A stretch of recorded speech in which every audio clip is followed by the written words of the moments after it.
मंगलानां शमनं मंगलानां महोदयं गोपांगनानां सौभाग्यं गोकुलेन्दुं वयं नमः। पुष्टिमार्गीय सर्वज्ञः करुणारसपूर्णः श्रेष्ठफलप्रदाता च तस्मै श्रीगुरवे नमः। सौन्दर्यं निजहृदयं प्रकटितं स्त्रीगूढभावात्मकं पुंरूपं च पुनस्तदन्तर्गतं प्रावीविशत्स्वप्रिये संश्लिष्टा उभयोर्बहुरसमयः कृष्णो हि यत्साक्षिकं रूपं तत्त्रयात्मकं परमविध्येयं सदा वल्लभम्।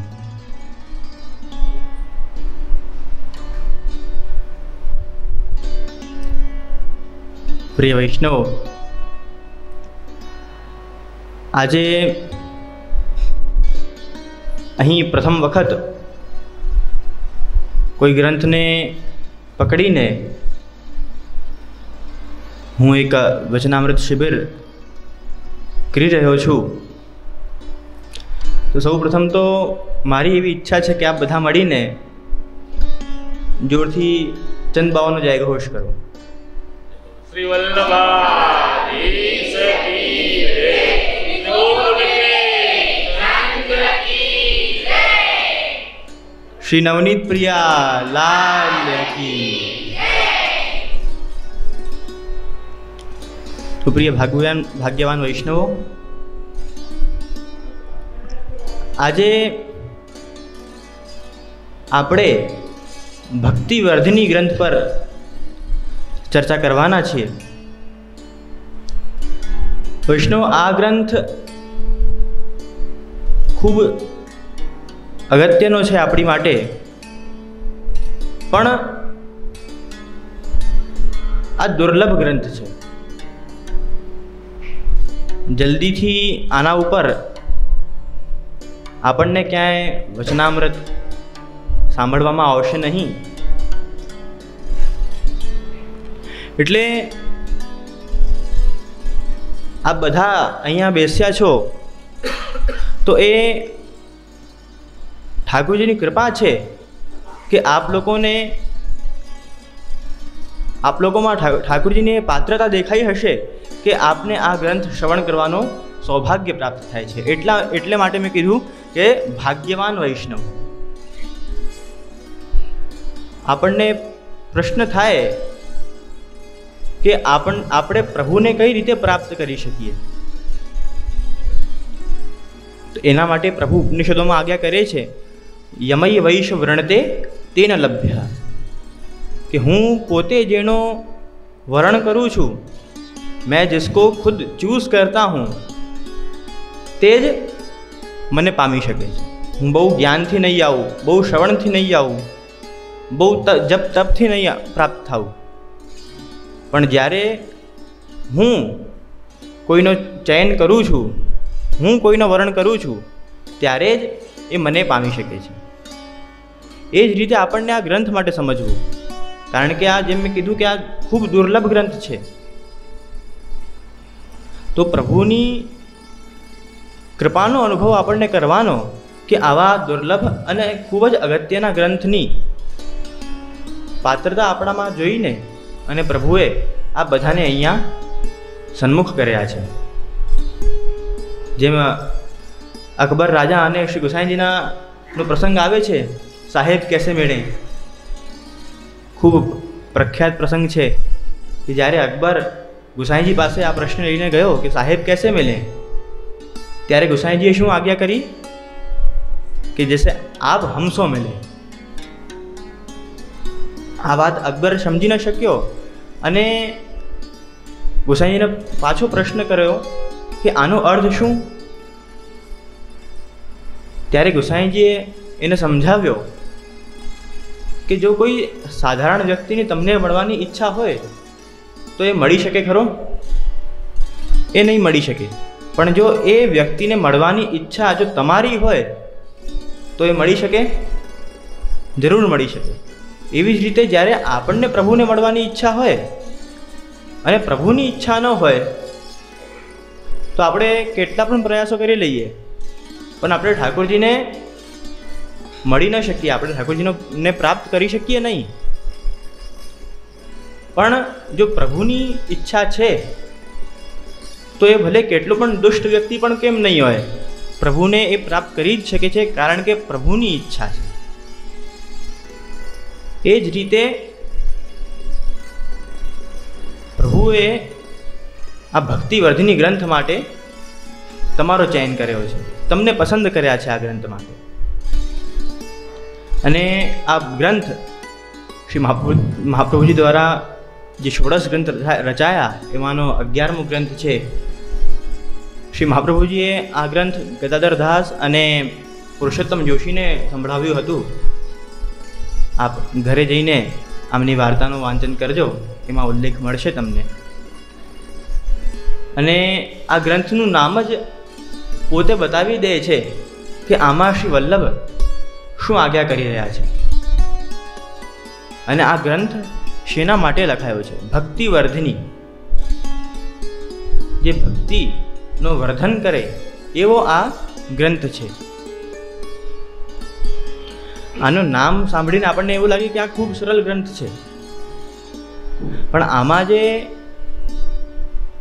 શ્રી મહાપ્રભુજીની આજ્ઞાઓ છે એ શ્રવણ કરવામાં અને વિચાર કરવામાં તો ખૂબ સરળ છે, પણ એનો જીવનમાં આચરણ કરવો, એને આપણા જીવનમાં ઉતારવું એ ખૂબ જ કઠિન છે. અને ખાલી આ ગ્રંથ સમજવામાં નહીં પણ સમજાવવામાં પણ કઠિન છે. એટલે આપણે શ્રી મહાપ્રભુજીને વિનંતી કરીએ કે આપણા વચ્ચે પધારે અને આપણને ભક્તિનું સ્વરૂપ સમજાવે કે ભક્તિ શું છે. વૈષ્ણવ, ભક્તિ પ્રભુને ખૂબ પ્રિય છે. ભક્તિ પ્રિયો માધવ એવું કહેવાય છે. ભક્તિ પ્રભુને પ્રિય છે. જેમ પ્રહલાદજી થયા એ ખૂબ જ ઉત્કૃષ્ટ સ્તરના ભક્ત હતા. એમના પિતા હિરણ્યકશ્યપુ એ શું ચાહતા હતા કે જગત એમનું નામ જપે, પણ એમના પુત્ર પોતે પ્રહલાદજી એ ઠાકોરજીનું નામ લેતા હતા. પણ પ્રહલાદજીએ એમના પિતાના ડરથી ઠાકોરજીનું નામ લેવાનું છોડ્યું નહીં, મૂક્યું નહીં. એટલા માટે હિરણ્યકશ્યપુએ ખૂબ પ્રયાસ કર્યા એમને મારવાના. પહાડના ઉપરથી નીચે ફેંકી દીધા, હોલિકાની ગોદીમાં બેસાડીને એમને બાળવાનો પ્રયાસ કર્યો. પણ પ્રહલાદજીને ઠાકોરજી પર એટલો દ્રઢ વિશ્વાસ કે કંઈ પણ થઈ જાય મને મારા ઠાકોરજી સાચવશે જ, બચાવશે જ. આ દ્રઢ વિશ્વાસના કારણે એમને કંઈ થયું નહીં. તો એવી આપણી ભક્તિ હોવી જોઈએ, નિષ્કામ અને અડગ. એમને કોઈ સ્વાર્થ નહોતું, ઠાકોરજીનું નામ લેવામાં એમનો કોઈ સ્વાર્થ નહોતો કે મને યશ કીર્તિ પ્રાપ્ત થાય કે એવું કંઈ એમના મનમાં નહોતું. બસ પ્રભુનું નામ લો, એનાથી જ આપણે કૃતાર્થ થઈશું, એનાથી જ આપણું કલ્યાણ થશે. એટલા માટે એ પ્રભુનું નામ સતત રટતા હતા. એટલા માટે જો કેટલા પણ પ્રયાસો કર્યા છતાંય એમને કંઈ થયું નહીં. તો આનાથી આપણને એ સમજવું કે આપણી ભક્તિ પ્રહલાદજી જેવી હોવી જોઈએ, જે ક્યારે ઘટે નહીં, અડગ નહીં, અડગ રહે. હવે ભક્તિ એટલે શું? ભક્તિ એટલે પ્રેમપૂર્વક કરેલી સેવા, એ ભક્તિ. પણ ખાલી પ્રેમ ચાલે એ તો કોઈને પણ થઈ શકે, પણ મહાત્મા જ્ઞાન પૂર્વસ્તુ સુદૃઢ સર્વતોધિક સ્નેહોતિ ભક્તિ. એટલે કે આપણને પ્રેમ સહિત મહાત્મા જ્ઞાન હોવું જોઈએ ઠાકોરજીનું. જ્યારે આપણને ખબર હોય કે આ પ્રભુ છે, આપણા ઈશ્વર છે, અને આ મહાત્મા જ્ઞાન સહિત આપણને ઠાકોરજીમાં પ્રેમ થાય, અને કેવો પ્રેમ? સુદૃઢ અને સર્વતોધિક. ત્યારે ભક્તિ કહેવાય છે. એવી ભક્તિ હોવી જોઈએ. મહાત્મા જ્ઞાન અને પ્રેમ બંને હોવો જોઈએ. મહાત્મા જ્ઞાન જે છે એ નીવ છે. નીવ જો તમારી મજબૂત હોય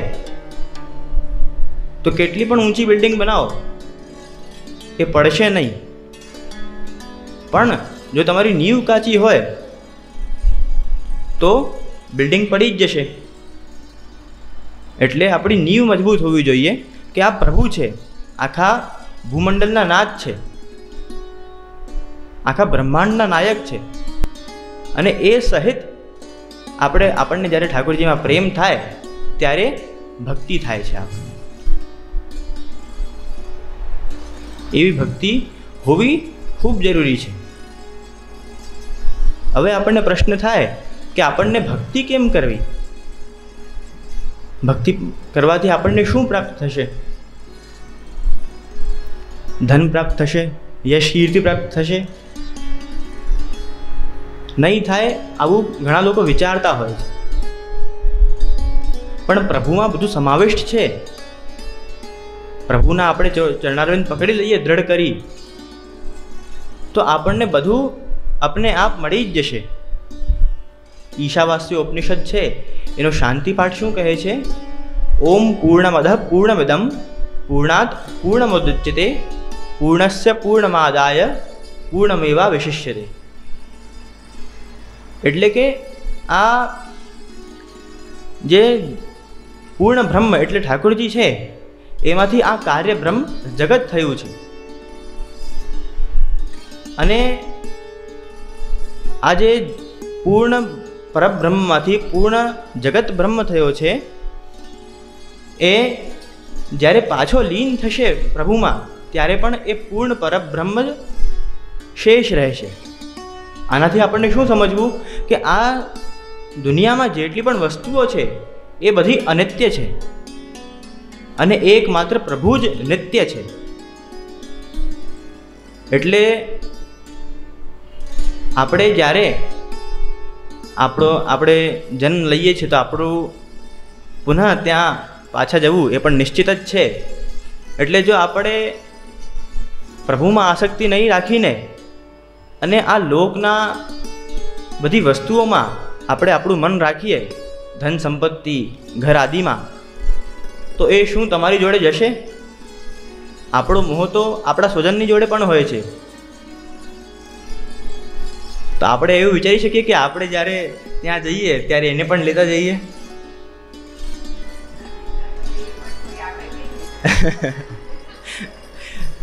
તો એટલા માટે આપણને એકમાત્ર પ્રભુમાં જ આપણું ચિત્ત રાખવું, આપણી આસક્તિ એ એકમાત્ર પ્રભુમાં જ હોવી જોઈએ. કારણ કે પ્રભુમાં બધું સમાવિષ્ટ છે. આનો પ્રમાણ ઈશાવાસ્ય ઉપનિષદનો શાંતિપાઠ આપી જ દે છે. હવે જેમ આપણે ચર્ચા કરી કે ભક્તિવર્ધિની એ ભક્તિને વધારવાનો ગ્રંથ છે કે આપણી ભક્તિ કેવી રીતે વધે, તો અને આમાં ભક્તિ કેવી રીતે પોષિત થાય એનું નિરૂપણ આમાં કરવામાં આવ્યું છે. તો ભક્તિને પોષિત કરવાની શું આવશ્યકતા છે? તો એનું ઉદાહરણ આપણે જો લઈએ તો એક વૃક્ષ આપણે જ્યારે ઉગાવીએ છીએ ત્યારે એને ખૂબ સારી રીતે જળ આપીને આપણે એને પોષિત કરીએ. પણ જો આપણે એક સમય બાદ એને જળ ન આપીએ તો શું થશે? એ સુકાઈ જશે. એવી જ રીતે આપણી ભક્તિ પણ છે. આપણે એને પ્રયાસો કર્યા બાદ ચલો આપણામાં થોડી ભક્તિ આવી પણ ગઈ, પણ એનાથી જો આપણે સંતોષ પામી જઈએ, આપણામાં સંતોષ આવી જાય કે હા ચાલો હવે મેં ભક્તિ કરી લીધી અને આપણે બધા પ્રયાસો છોડી દઈએ, તો શું એ ભક્તિ હરીભરી રહેશે? એ સુકાઈ જશે. એના માટે આપણને પ્રયત્નો કરવા પડે. જ્યાં સુધી આપણે પ્રયત્ન નહીં કરીશું ત્યાર સુધી આપણી ભક્તિ પોષિત નહીં થાય. એટલા માટે સતત વાંચન કરતા રહેવું. 84 વૈષ્ણવની વાર્તા, 252 વૈષ્ણવની વાર્તા, શિક્ષાપત્ર છે, કેટલી બધી વસ્તુઓ છે આપણા માર્ગમાં, અનગિનત વસ્તુઓ આપણી પાસે સાહિત્ય છે. હરિરાયજીના તો આપણે ગણી ન શકીએ એવા એટલા ગ્રંથો છે. તો અને શિક્ષાપત્ર હરિરાયજીનું છે એમાં તો એની એક વિશેષતા છે વૈષ્ણવ. આપણા મનમાં જ્યારે જે શંકા થતી હોય ને, આપણે એ પુસ્તકને ખોલીએ તો એ શંકાનું સમાધાનવાળું શ્લોક જ આપણને મળે છે. આ પુસ્તકની વિશેષતા છે, આ શિક્ષાપત્રની વિશેષતા છે. તો જ્યારે આવા ઉત્કૃષ્ટ ગ્રંથો આપણી પાસે હોય અને આપણે પ્રયાસો ન કરીએ આપણી ભક્તિને વધારવાનું, તો આપણાથી દુર્ભાગ્યશાળી વ્યક્તિ આ દુનિયામાં કોઈ નથી. તો હવે આપણે આ જોઈશું કે કયા પ્રયાસોથી, કેવી રીતે વર્તન કરવાથી, શું કરવાથી આપણી ભક્તિ વૃદ્ધિ થાય. શ્રી મહાપ્રભુજી ભક્તિવર્ધિની ગ્રંથના પ્રથમ શ્લોકમાં આજ્ઞા કરે છે, યથા ભક્તિ પ્રવૃદ્ધા સ્યાત તથોપાયો નિરૂપ્યતે બીજ ભાવે દૃઢેતુ સ્યાત ત્યાગાત શ્રવણ કીર્તનાત. અર્થાત કે જે ઉપાયો કરવાથી આપણી ભક્તિની વૃદ્ધિ નહીં પણ પ્રવૃદ્ધિ થશે, એટલે કે પ્રકર્ષેણ વૃદ્ધ થશે, સારી રીતે વૃદ્ધિ થશે, એના ઉપાયો આ ગ્રંથમાં નિરૂપિત કરવામાં આવે છે. અને એ ઉપાયો કયા છે? બીજ ભાવે દૃઢેતુ સ્યાત ત્યાગાત શ્રવણ કીર્તનાત. આપણો બીજ ભાવ જ્યારે દ્રઢ થશે ત્યારે આપણી ભક્તિની પ્રવૃદ્ધિ થશે. પણ એ કઈ રીતે થાય? કે ત્યાગાત શ્રવણ કીર્તનાત. અર્થાત કે જ્યારે આપણે ત્યાગપૂર્વક ઠાકોરજીની લીલાનું શ્રવણ કરીએ અને કીર્તન કરીએ ત્યારે આપણો બીજ ભાવ દ્રઢ થાય. હવે પહેલા આપણે બીજ ભાવને સમજીએ કે બીજ ભાવ અર્થાત શું? તો બીજ ભાવ એ છે વૈષ્ણવ, જ્યારે જે આપણે બ્રહ્મ સંબંધ લેતા સમયે ઠાકોરજીને આત્મનિવેદન કરીએ છીએ, આપણું સમર્પણ કરીએ છીએ કે પ્રભુ અમે આપના દાસ છીએ, આ ભાવ એ બીજ ભાવ. આ જ્યાં સુધી દ્રઢ નહીં થાય ત્યાર સુધી આપણી ભક્તિ વધશે નહીં, ભક્તિની વૃદ્ધિ ત્યાર સુધી થશે નહીં. પણ એ કઈ રીતે દ્રઢ થાય? તો જ્યારે સંસારમાં ત્યાગ ભાવના રાખીને આપણે ઠાકોરજીની લીલાનું, ઠાકોરજીના કીર્તનનું શ્રવણ કરીએ અને પોતે કીર્તન કરીએ ત્યારે એ બીજ ભાવ દ્રઢ થઈને આપણી ભક્તિની પ્રવૃદ્ધિ થાય છે. હવે આપ બધા અહીંયા બેસ્યા છો, તમે બધા ફિઝિકલી અહીંયા બેસ્યા છો, પણ મેન્ટલી અને મનથી તમે અહીંયા નહીં બેસ્યા હો.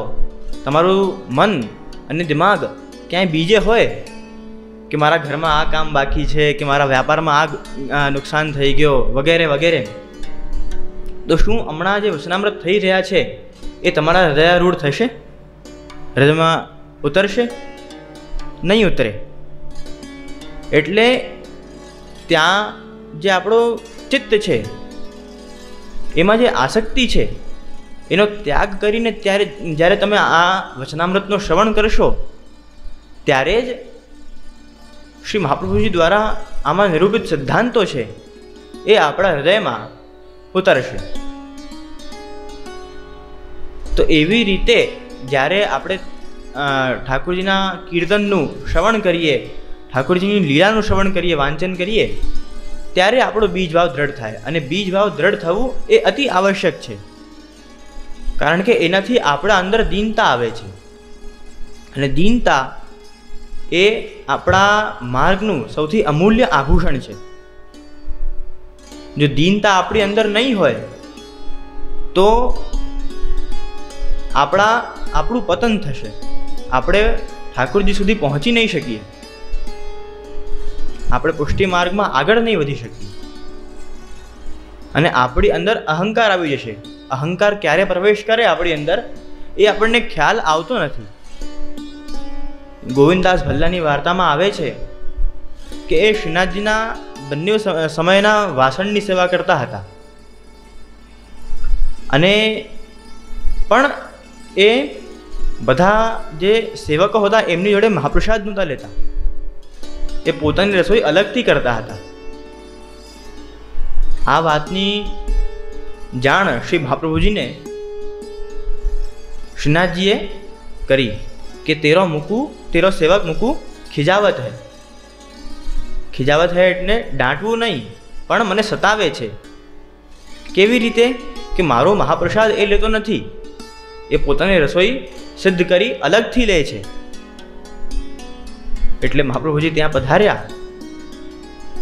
એમને તો બધી ખબર હતી, એટલે બધાને સાથે ઊભા કર્યા અને પૂછ્યું કે ભાઈ મને એવી એવી કમ્પ્લેન મળી છે, તો કોણાથી ઠાકોરજી નારાજ છે એ બતાવો. મહાપ્રભુએ સામેથી આજ્ઞા નહીં કરી કે ગોવિંદાસ ભલ્લા તું સામે આવો, મને શ્રીનાથજીએ તારી કમ્પ્લેન કરી છે.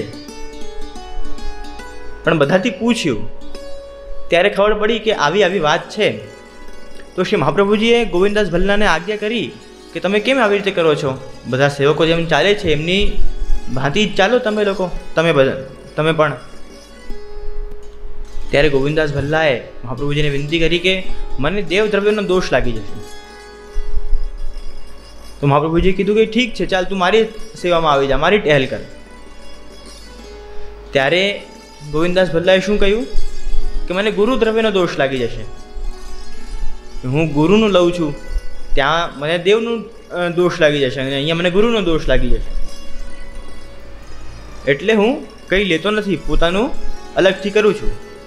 આ તો એક કહેવાની વાત હતી, એક બહાનું હતું, પણ આના પાછળનું શું હતું કે અહંકાર હતું કે હું સૌથી શ્રેષ્ઠ સેવા કરું છું, મારા જેવી સેવા કોઈ કરી શકતો નથી. ત્યારે શ્રી મહાપ્રભુજીએ શું આજ્ઞા કરી કે ઠીક છે, તો તું સેવા છોડી દે, તને અહીંયા મહાપ્રસાદ નથી લેવું, મારી સેવામાં નથી આવવું, તો તું સેવા છોડી દે. તો ગોવિંદાસ ભલ્લાએ સેવા મૂકી દીધી, સેવાનો ત્યાગ કર્યો, પણ પોતાનો અહંકારનો ત્યાગ ન કર્યો. એટલે ગોકુલનાથજી એમને શું કહેતા કે એક ક્ષત્રિય અહંકારીને સેવા છોડી, વૈષ્ણવ પણ પાછળ ન લગાડ્યું. ક્ષત્રિય અહંકારીને સેવા છોડી એટલે ક્યારે અહંકાર નહીં કરવો, કારણ કે એનાથી આપણે પ્રભુથી દૂર થઈ જઈએ અહંકારના કારણે. એટલે આપણને દીનતા રાખવી. દીનતાનો એક પ્રસંગ જોઈએ આપણે તો શ્રી હરિરાયજીનો આવે છે કે જ્યારે આપ શ્રી લીલા પ્રવેશ કરવાના હતા ત્યારે એ પોતાની શૈયા પર બિરાજતા હતા, લેટે હુએ थे શ્રી હરિરાયજી. ત્યારે બધાએ ત્યાં જે પોતાના સેવકો હતા, નિજ સેવકો, એમને આપશ્રીને વિનંતી કરી કે અને ત્યારે હરિરાયજી છે ને રુદન કરતા હતા. એટલે બધાએ વિનંતી કરી કે પ્રભુ આપ કેમ રડો છો? ત્યારે શ્રી હરિરાયજીએ કહ્યું કે મેં બધી સેવા કરી છે, પણ એક સેવા મારાથી બાકી રહી ગઈ. તો બધાએ પૂછ્યું કે કઈ સેવા બાકી રહી ગઈ આપની? આપે તો બધી જ સેવા કરી છે. તો ત્યારે શ્રી હરિરાયજી આજ્ઞા કરી કે મારાથી જલગાળાની સેવા નથી થઈ. જે ઠાકોરજીની સેવા માટે આપણે યમુના જલ ભરીને લાવીએ ગાગરમાં, તો એ ભરીને લાવવાની સેવા મેં આજ સુધી કરી નથી. તો એ વાત તો મને દુઃખ છે. અને તો હું પ્રભુને એ જ વિનંતી કરું છું કે જો મારો આગલો જન્મ લખાયેલો હોય તો મને એક વૈષ્ણવના કુળમાં જન્મ મળે, જેથી કરીને મને આ સેવાનો લાભ મળે. તો આ કેટલી મોટી વાત કે આટલી બધી સેવા કર્યા બાદ પણ એમનામાં આટલી દીનતા કે મને જલઘડાની સેવા નથી મળી. અને ત્યાં ગોવિંદાસ ભલ્લાએ એમની સેવા છોડી દીધી. તો દીનતા જે છે એ સાધક છે અને અહંકાર એ બાધક છે. એટલે અહંકારનો ત્યાગ કરવો અને દીનતાનો આશ્રય કરવો. તો એવી રીતે આપણો બીજ ભાવ દ્રઢ થાય. આપણા બીજ ભાવ આટલા માટે દ્રઢ થવું આવશ્યક છે. અને બીજા શ્લોકમાં શું આજ્ઞા કરે છે મહાપ્રભુજી કે બીજ દાઢ્ય પ્રકારસ્તુ ગ્રહે સ્થિત્વા સ્વધર્મતઃ અવ્યાવૃત્તો ભજેત કૃષ્ણમ પૂજયા શ્રવણાદિભી. બીજ આગળ પણ હમણાં બીજ ભાવ દ્રઢ થાય એનો પ્રકાર ખાલી ત્યાગાત શ્રવણ કીર્તનાત કહીને છોડી નથી દીધું, એને આગળ સમજાવ્યું છે મહાપ્રભુજી. શું કહે છે આપશ્રી કે બીજ દાઢ્ય પ્રકારસ્તુ ગ્રહે સ્થિત્વા સ્વધર્મતઃ. અહીંયા આનો આ અર્થ નથી કરવો કે ખાલી ઘરે રહીને ઠાકોરજીની સેવા કરો, પણ ગ્રહસ્થ આશ્રમને સાથે લઈને પ્રભુની સેવા કરો. એ અહીંયા શ્રી મહાપ્રભુજીનું કહેવાનું તાત્પર્ય છે. અને આનો અર્થ એ પણ નથી કે આપણા ઘરના ઠાકોરજીની સેવા છોડી દેવી છે, એવું પણ નથી. આના બે અર્થ થાય છે. એક કે આપણા માથે જે પ્રભુ બિરાજે છે એમની પણ સેવા કરવી છે, અને પોતાના ઘર અને ગ્રહસ્થ આશ્રમમાં રહીને પોતાના સ્ત્રી પુત્ર બધાને લઈને ઠાકોરજીની સેવા ઘરે પણ કરવી છે. અને સાંજે જેમ તમે લગભગ બધાની સેવા સવાર પર્યંતની હોય છે, તો હવે સાંજે શું કરવું? તો હવેલીએ આવો અને ત્યાં તમને જો ફૂલ ઘરની સેવા મળે કે કોઈ પણ સેવા મળે તો એ તમે કરો. અને કેવી રીતે કરવી છે? કે સ્વધર્મતઃ, કે પોતાના જાતીય ધર્મનો પાલન કરતા કરતા પ્રભુની સેવા કરવી છે. પ્રભુની સેવા, અને એમાં પણ પ્રભુની સેવા પહેલાં રાખવી છે. આપણો જે જાતીય ધર્મ છે એ ગૌણ રાખવો છે, અને મુખ્ય એ પ્રભુની સેવાનો રાખવો છે. જેમ અમે પણ અમે બ્રાહ્મણ છીએ, તો અમારું શું ધર્મ છે કે રોજ સંધ્યા કરવી, હવન કરવું, વેદ પાઠનું ઉચ્ચારણ કરવો. પણ એનાથી પહેલાં સેવા, જો એ કરવામાં આપણી સેવા છૂટતી હોય તો એને ગૌણ રાખવું, એને પછી કરવું, પહેલાં સેવા કરવી. એવી રીતે જેમ એક બ્રાહ્મણનો પ્રસંગ આવે છે કે એને ક્યાંય વાંચ્યું હતું કે આપણી વૈષ્ણવતા એ ક્યારે એનાથી આપણે ચૂકવા નહીં જોઈએ. વૈષ્ણવત્વમ હિ સહજમ. તો એ રોજ ઠાકોરજીના મંદિરમાં બુહારીની સેવા કરવા આવતા હતા. તો એકવાર શું થયું કે જે બુહારી હતી એ બધી ખુલીને અને બીખરી ગઈ. ત્યારે એમણે તરત એમની જે જનોઈ હતી એ તોડીને અથવા ઉતારીને બુહારીમાં બાંધી અને એનાથી બુહારીની સેવા કરી. ત્યારે ઠાકોરજી એમને પૂછ્યું કે તને એ બીક નહીં લાગી તને કે મને આનાથી નરક મળશે? ત્યારે એમને કહ્યું કે મને એ વાતની કોઈ ચિંતા નથી, પણ મારું વૈષ્ણવ ધર્મ નહીં જવું જોઈએ એ મને ચિંતા હતી. એટલા માટે મેં મારી જનોઈને પણ તોડીને અને આપની સેવા કરી. ગોકુલનાથજીનો પણ પ્રસંગ આવે છે કે આપશ્રી એક વખત પોતાની બેઠકમાં બિરાજતા હતા. ત્યારે એક વૈષ્ણવ આવ્યા અને એમને બીડી સન્મુખ કરી. દિવાળીનો દિવસ હતો, દેવ પ્રબોધની એકાદશી, અને એકાદશીમાં બીડી ચાલતી નથી. પણ ગોકુલનાથજીએ એ વૈષ્ણવોએ સન્મુખ કરેલી બીડી અરોગી. અને પછી જ્યારે એ વૈષ્ણવ ચાલ્યા ગયા ત્યારે જે બીજા બધા વૈષ્ણવ બેસ્યા હતા એમની પાસે, એમને પ્રશ્ન કર્યો ગોકુલનાથજીને કે આપશ્રીએ એકાદશીના દિવસે બીડી કઈ રીતે અરોગી? કેમ અરોગી? આપની એકાદશી તો તૂટી ગઈ. ત્યારે શ્રી ગોકુલનાથજીએ કહ્યું કે આજે દેવ પ્રબોધની એકાદશી છે અને આજે જાગરણ થશે અને રાત્રે કીર્તન થશે, તો મને ગાવામાં સારું રહેશે અને એનાથી ઠાકોરજીને સુખ થશે. એટલા માટે મેં એકાદશીનો વિચાર ન કરતા અને સેવાને પ્રધાનતા આપતા એકાદશીને ધ્યાનમાં નહીં રાખીને મેં બીડીને અરોગી. આમાં શું આવ્યું કે જે નિયમ છે એ ન જોઈને અને પ્રભુનું સુખ જોયું. તો પહેલાં પ્રભુનું સુખ, પછી બધા નિયમ.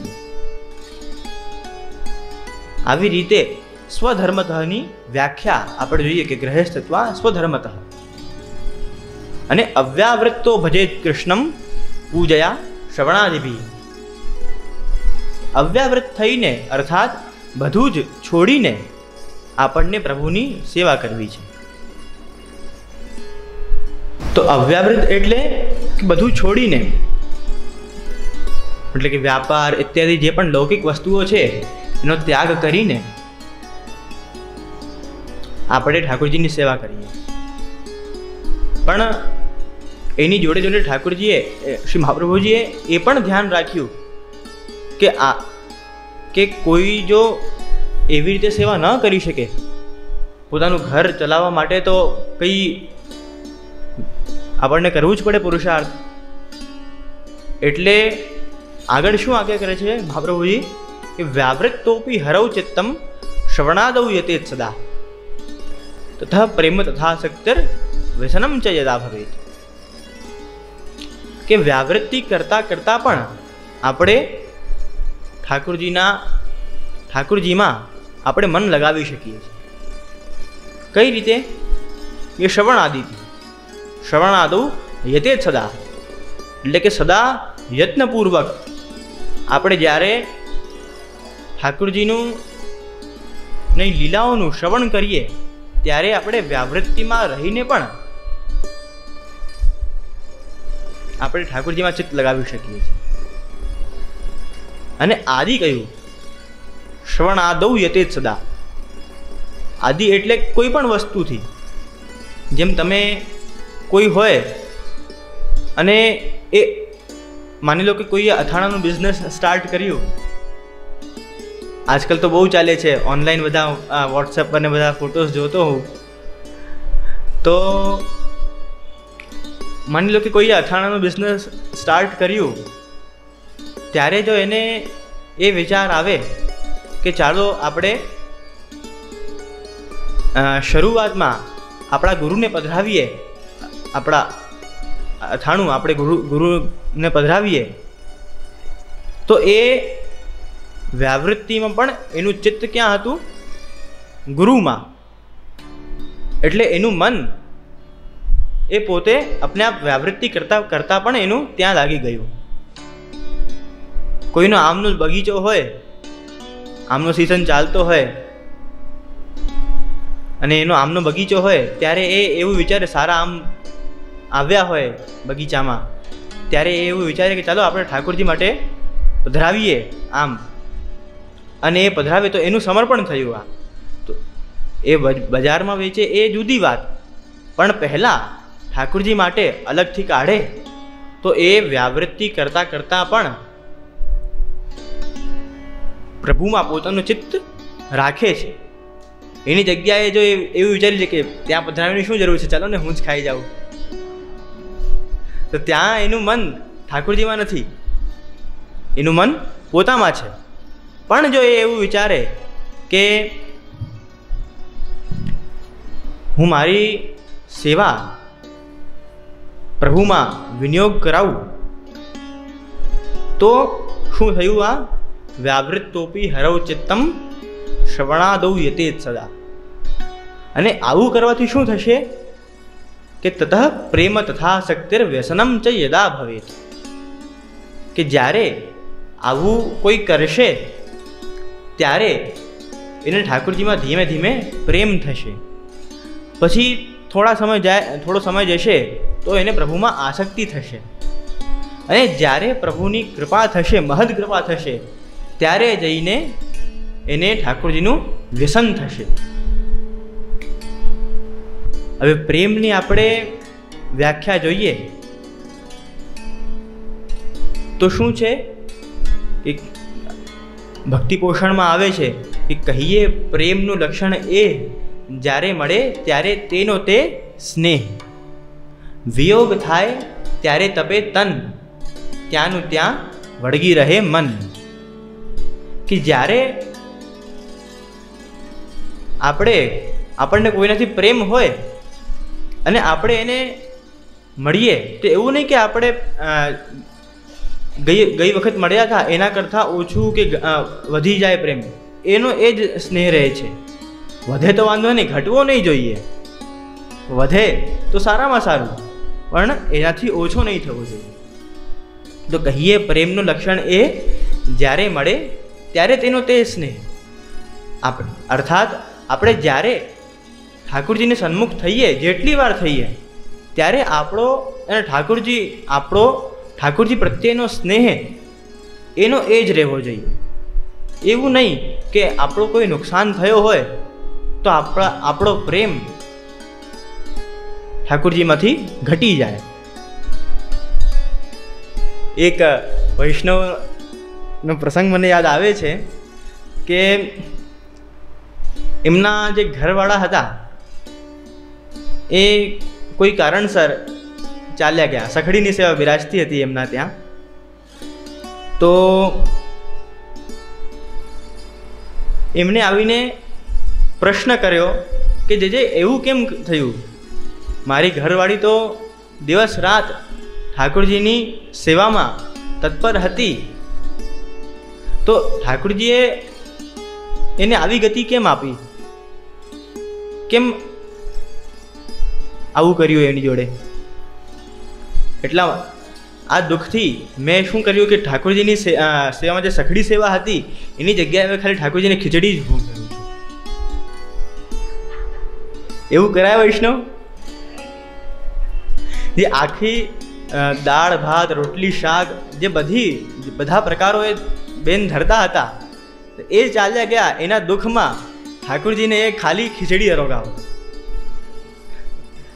તો એ શું થયું કે ઠાકોરજી જોડે એનો સ્નેહ નથી, સ્નેહ જે હતો એ ઘટી ગયો.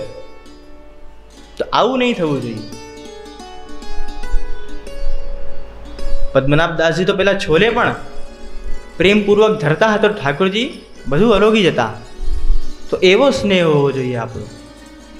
અને આ વૈષ્ણવ એ સમૃદ્ધ હતા છતાંય આવી રીતે કરતા હતા. આવો આપણો ઠાકોરજી સાથે સ્નેહ નહીં હોવો જોઈએ. આપણો સ્નેહ એ પદ્મનાભદાસજી જેવો હોવો જોઈએ, જે છોલા જે ધનથી સમૃદ્ધ નહોતા છતાંય એમની પાસે જે ચણા હતા એના મુઠ્ઠા ભરીને ભાવના કરીને ધરતા હતા કે આ દાળ, આ શાક, આ રોટલી. તો એવો સ્નેહ હોવો જોઈએ આપણો. અને પછી જ્યારે આવી રીતે આપણે સેવા કરીએ ત્યારે આપણને ધીમે ધીમે ઠાકોરજીમાં આસક્તિ થાય. અને આસક્તિ શું છે? આખા દિવસમાં પણ મળ્યા વિના ન રહેવાય. જો ન મળાય તો વિકળ થાય. આસક્તિ એ કહેવાય કે આપણું મન ઠાકોરજીમાં એટલું આસક્ત થઈ જાય કે આપણે એકવાર પણ દિવસમાં ઠાકોરજી સન્મુખ ન થઈએ તો આપણે વિકળ થઈ જઈએ, બેચેન થઈ જઈએ. એ આસક્તિ છે. કુંભનદાસજી જ્યારે ગુસાઈજી એમને જ્યારે પોતાની જોડે પ્રદેશ માટે લઈ જતા હતા ત્યારે પણ એમનું મન એ ક્યાં હતું? શ્રીજીમાં હતું. તો એ જ્યારે ગુસાઈજી જોડે પ્રદેશમાં જતા હતા ત્યારે પણ એમનું મુખ શ્રીનાથજીના મંદિર બાજુ હતું. અને જ્યારે રાત મુકામ થયો એક જગ્યા પર ત્યારે રુદન કરતા હતા અને શું ગાતા હતા? કિતે દિન વૈજુ ગયે બિન દેખે. તો આ છે આસક્તિ. એકવાર ગિરધરજી અને ગોકુલનાથજી પણ કુંભનદાસજીને શ્રીનાથજીની વાતો કરતા ગોકુલ લઈ જવા માંગતા હતા, કારણ કે શ્રીનાથજીની સેવા ન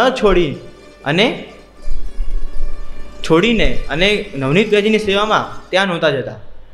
એટલે ગિરધરજીએ અને ગોકુલનાથજીએ યુક્તિ કરી કે ચાલો આપણે શ્રીનાથજીની વાતો કરતા કુંભનદાસજીને ગોકુલ લઈ જઈએ.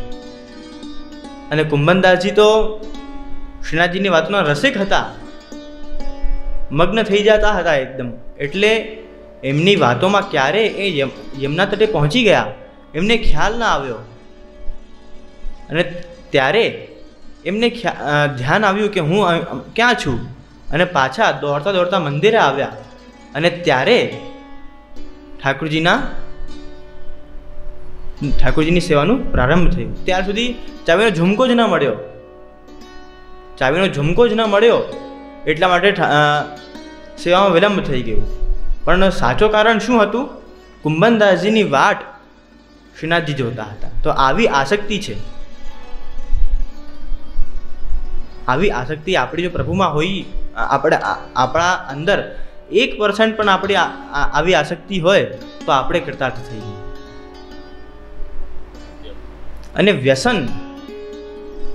વ્યસનમાં તો ગજ્જન ધાવનની વાર્તા પ્રસિદ્ધ જ છે કે એવું એમનું મન નવનીત પ્રિયાજીમાં હતું કે જ્યારે અક્કાજીએ એમને બહાર મોકલ્યા સામગ્રી લાવવા માટે, તો ગજ્જન ધાવન બેભાન થઈ ગયા. અને એમના વગર શ્રી નવનીતલાલે રાજભોગ ન આરોગ્યો કે જ્યારે મારો ગજ્જન આવશે ત્યારે જ હું રાજભોગ રોગીશ. તો આવી રીતે ધીમે ધીમે આપણે જ્યારે વ્યાવૃત્તોપી હરવ ચિત્તમ શ્રવણાદો યતેત સદા કરીએ અને અવ્યાવૃત્તો ભજિત કૃષ્ણમ પૂજયા શ્રવણાદિભી, આવી રીતે જ્યારે આપણે કરીએ તો ધીમે ધીમે આપણને ઠાકોરજીથી પ્રેમ થાય, પછી આપણને આસક્તિ થાય અને પછી વ્યસન થાય. કહીએ વ્યસન આવું જ્યારે થાય પરસ્પર હૃદય વિંધાય. કે જો ગજ્જન ધાવન અને નવનીત પ્રિયાજી આનો એક સૌથી ઉત્કૃષ્ટ અને મોટો ઉદાહરણ છે. પરસ્પર હૃદય વિંધાયેલા હતા. તો આવી રીતનો ભાવ આપણા અંદર પણ ઠાકોરજી માટે હોવો જોઈએ. તથા પ્રેમ તથા શક્તિર વ્યસનમ ચ યથા ભવેત. અને જ્યારે હવે આગળ જતા શું કહે છે મહાપ્રભુજી કે જ્યારે આપણને ઠાકોરજીમાં પ્રેમ થશે ત્યારે શું થાય? સ્નેહાદ રાગ વિનાશસ્ય તથા પ્રેમ તથા શક્તિર વ્યસનમ ચ યથા ભવેત બીજમ તદુચ્યતે શાસ્ત્રે દૃઢમ યન્નાપી નશ્યતિ. કે જે આગળથી બીજ ભાવને દ્રઢ કરવાનો જે શાસ્ત્ર આગળ કહી આવ્યા, ઉપાયો કહી આવ્યા, અને આવી રીતે જ્યારે આપણો પ્રેમ આસક્તિ અને વ્યસન જ્યારે આપણને થાય તો આવી રીતનો જે બીજ ભાવ છે, આગળ જે ઉપાયો કહી આવ્યા એ પ્રમાણે જે બીજનો પોષણ થાય એ બીજ ભાવ ક્યારે પણ નષ્ટ થઈ શકતો નથી. દૃઢમ યન્નાપી નશ્યતિ. અને પછી જ્યારે આપણને ઠાકોરજીમાં પ્રેમ થાય ત્યારે શું થશે કે સ્નેહાદ રાગ વિનાશ. સ્નેહથી આપણું જે સંસાર આસક્તિ છે, આપણું જે ગ્રહ પરિવારમાં મન આસક્ત છે એ અનાસક્ત થઈ જશે. આપણું મન, આપણો પ્રેમ એ એકમાત્ર પ્રભુ માટે થઈ જશે. કારણ કે જો આપણી આસક્તિ ઠાકોરજીમાં નહીં હોય ને અને ગ્રહ પરિવારમાં હશે તો ઠાકોરજી આપણાથી તટસ્થ થઈ જશે. મને એક ખૂબ જ પ્રિય શ્લોક છે, આ હું ઘણીવાર બોલતો હોઉં છું. શ્રી હરિરાયજીની આજ્ઞા છે, ધને ગ્રહે યદાસક્તા સેવકા સંભવંતિ લાભ પૂજાર્થે યત્નાશ્ચ તદા સ્યાદ કુપિતો હરિ. જ્યારે કોઈ સેવકનો મન ધનમાં કે ગ્રહ પરિવારમાં સારી રીતે આસક્ત થઈ જાય છે અને પ્રભુમાં નથી હોતો અને પોતાના લાભ માટે કે પોતે અહીંયા લાભ પૈસા માટે કહ્યું છે કે પોતે પૈસા કમાવવામાં અને પોતાની યશ કીર્તિમાં અને પોતાના સ્વાર્થમાં જ્યારે એ પ્રવૃત્ત થઈ જાય છે અને પ્રભુને ભૂલી જાય છે ત્યારે પ્રભુ એનાથી તટસ્થ થઈ જાય છે. આવે છે ભલે ઠીક છે, વાંધો નહીં, આવો અને જાઓ, આવો તો વેલકમ, જાઓ તો ભીડ કમ. એવી રીતનું. પણ જો આપણું મન પ્રભુમાં હોય તો પ્રભુ આપણાથી આનંદથી મળે. એટલા માટે આપણો સ્નેહ એ એકમાત્ર પ્રભુમાં હોવો જોઈએ. સ્નેહાદ રાગઃ વિનાશ. પ્રભુ એ પોતે જ કરી દે છે. જ્યારે આપણું મન ઠાકોરજીમાં લાગે છે ત્યારે એ આપોઆપ જ થઈ જાય છે. સ્નેહાદ રાગઃ વિનાશ સ્યાદ અને અસક્તા સ્યાદ ગ્રહારુચિ. કે જ્યારે આપણું મન ઠાકોરજીમાં આસક્ત થઈ જાય છે ત્યારે આપણું ગ્રહ કામમાં કે ગ્રહ પરિવારમાં મન બિલકુલ નથી લાગતું. ગ્રહ રુચિ, ગ્રહ પ્લસ અરુચિ એટલે ગ્રહારુચિ. અસક્તા સ્યાદ ગ્રહારુચિ. જ્યારે આપણને આસક્તિ થશે ત્યારે આપણું મન ગ્રહ પરિવાર અથવા કોઈ પણ ગ્રહ કાર્યોમાં અનાસક્ત થઈ જશે, એમાં અરુચિ થઈ જશે આપણને. એટલા માટે સ્નેહાદ રાગઃ વિનાશ સ્યાદ અસક્તા સ્યાદ ગ્રહારુચિ. અને પછી શું આજ્ઞા કરે છે કે આપણે જ્યારે પછી આપણો ભાવ એવી રીતનો થઈ જાય અને આપણો પરિવાર જ્યારે અનુકૂળ ન હોય તો આપણા ભાવને બચાવવા માટે આપણને ગ્રહ ત્યાગ કરવો. પણ એ બધું આપણે આવતીકાલે જોશું. હમણાં આપણો જે સમય હતો એ પૂરો થાય છે. તો આજે હું આપને એ જ કહીશ કે આજે જે પણ આપ લોકોએ શ્રવણ કર્યું ને, આ વાત મને જે નોટિસ કરી આ 2 વર્ષ પહેલાં ગોવિંદ બાવાના વચનામૃતમાં જ ગોવિંદ બાવાએ કહ્યું હતું. અમે બધા આ વાત વ્રજમાં જોઈ આવ્યા છીએ. તો એ જ વાત હું રિપીટ કરું છું કે જ્યારે આપણે વ્રજના વાંદરાઓને કોઈ ચના નાખીએ ને તો એ ફટાફટ પોતાના મોઢામાં નાખી લે છે અને પછી શાંતિથી એક ખૂણામાં જઈને એને પાછા બહાર કાઢે અને એને પછી બરાબર ચાવીને એનો સ્વાદ લઈને એને ખાય છે. તો એવી રીતે જ આપ બધા પણ આજે જે શ્રવણ કર્યું આપ લોકોએ એ બધું ઘરે જઈને જો તમે રેકોર્ડિંગ કરી હોય તો રેકોર્ડિંગમાંથી, અથવા જો તમને સ્મરણ રહે એનું તો સ્મરણ કરીને આને આપણા અંદર હજુ સારી રીતે ઉતારજો, જેથી કરીને આ જે મહાપ્રભુજીના સિદ્ધાંતો છે એ આપણી અંદર સારી રીતે ઉતરે. તો આજના માટે હું અહીંયા જ વિરામ લઈશ. તો બોલો શ્રી વલ્લભાધીશ કી જય. ગોવિંદરાય પ્યારે કી જય. જેઠુલાલ પ્યારે